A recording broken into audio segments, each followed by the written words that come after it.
बिस्मिल्लाहिर्रहमानिर्रहीम। अस्सलाम वालेकुम व्यूवर्स। आज मैं बना रही हूँ बलोची चिकन कढ़ाई, बहुत ही मज़े की बनेगी। तो मैंने उसके लिए डाला है 1/4 कप कुकिंग ऑयल और मेरे पास है 1 kg चिकन। सबसे पहले हम चिकन को फ्राई कर लेंगे यहाँ तक कि इस पे गोल्डन मार्क्स आ जाए। चिकन को फ्राई करना बहुत ही ज़रूरी है और हर कढ़ाई की ये जान है। तो चिकन हमारी फ्राई हो चुकी है, आपको नज़र आ रहा है कि इस पे गोल्डन मार्क्स भी आ चुके हैं।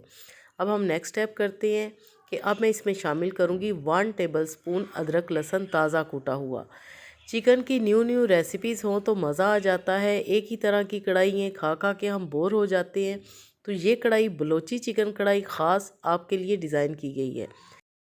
अब मैं इसमें डालूंगी टोमेटो प्यूरी। ये मैंने कैसे बनाई, 1 पाव मैंने टमाटर लिए। 1 किलो चिकन में 1 पाव टमाटर, उनको मैंने सिंपल थोड़ा सा पानी डाल के ब्लेंडर जाग में पीस लिया। अच्छी तरह हम मिक्स करेंगे। इसमें टमाटर आपने साबुत नहीं डालने, इसी तरह प्यूरी बना के डालनी है। 1 टीस्पून डाल देंगे नमक, यहाँ आप अपने टेस्ट के अकॉर्डिंग डालिएगा। 1 टीस्पून सफ़ेद ज़ीरा, थोड़ा सा डालेंगे हल्दी पाउडर और मैं इसमें डालूँगी 1 टीस्पून कुटी हुई लाल मिर्चें। पीसी हुई लाल मिर्चें आपने नहीं डालनी, आपने कुटी हुई लाल मिर्चें डालनी है इसमें। अच्छी तरह हम मिक्स कर लेंगे। यहाँ पर वीवर्स आपने पानी बिल्कुल भी ऐड नहीं करना और चिकन को कवर अप कर देंगे 15 से 20 मिनट के लिए। जी तो अब हम देखते हैं तो माशाल्लाह चिकन का पानी और टमाटर का पानी काफ़ी हद तक ड्राई हो चुके हैं और आप चिकन का कलर देखें कि कितना अच्छा आया है, जो कि हमने इसमें टमाटो प्यूरी शामिल की थी। इस स्टेज पे अब हम इसमें शामिल करेंगे 1 टीस्पून काली मिर्चें पिसी हुई। आपने काली मिर्चें शुरू में नहीं डालनी क्योंकि इससे कलर ख़राब हो जाता है कढ़ाई का।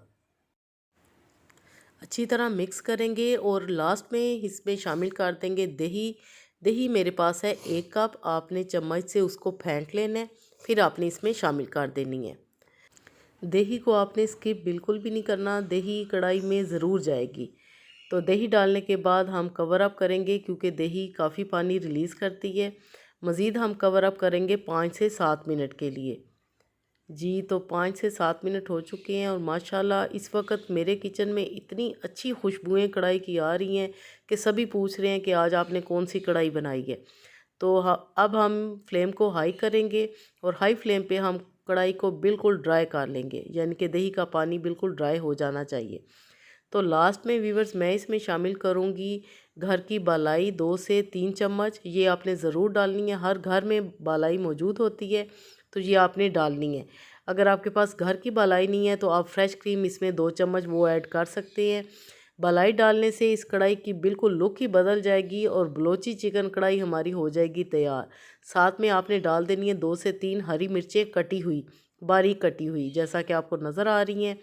तो बालाई को हम 2 से 3 मिनट पकाएंगे ताकि उसका कच्चापन दूर हो जाए और ग्रेवी में अच्छी तरह शामिल हो जाए।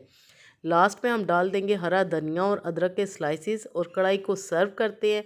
फाइनल लुक देख के आपको मज़ा आ जाना है, तो जल्दी से आप भी ये कढ़ाई ट्राई करें और एक अच्छा सा कमेंट करें कि आपको ये रेसिपी कैसी लगी। आगे रमज़ान में अफ्तारी के टाइम इस तरह की मज़े की रेसिपीज़ हों तो मज़ा आ जाता है, क्योंकि हेल्दी रेसिपी, ज़रूरी नहीं कि आप सिर्फ फ्राई चीज़ें ही बनाएं। अफ्तारी में अच्छे अच्छे खाने बनाएं तो सभी खुश हो जाते हैं। आप ये करीब से देख सकते हैं कि कितनी अच्छी हमारी बलोची कढ़ाई तैयार हुई है। जी तो माशाल्लाह आप देख सकते हैं कि कितनी अच्छी हमारी बलोची चिकन कढ़ाई बनकर तैयार हो चुकी है। इसी तरह आपने सारी रेसिपी को फॉलो करना है। आई होप व्यूवर्स कि आपको रेसिपी ज़रूर अच्छी लगी है और पसंद भी आई है। लाइक ज़रूर करें और इस रेसिपी को ज़्यादा से ज़्यादा शेयर करें फ्रेंड्स और फैमिली मेम्बर्स के साथ। इस दुआ के साथ आपसे इजाज़त चाहूँगी कि अल्लाह पाक हम सब का दस्तरखान हमेशा वसी रखे, हमेशा सजाए रखे। Thanks for watching. अपना बहुत सारा ख्याल रखिएगा, खुश रहें, खुश रखें। ओके देन, अल्लाह हाफिज़।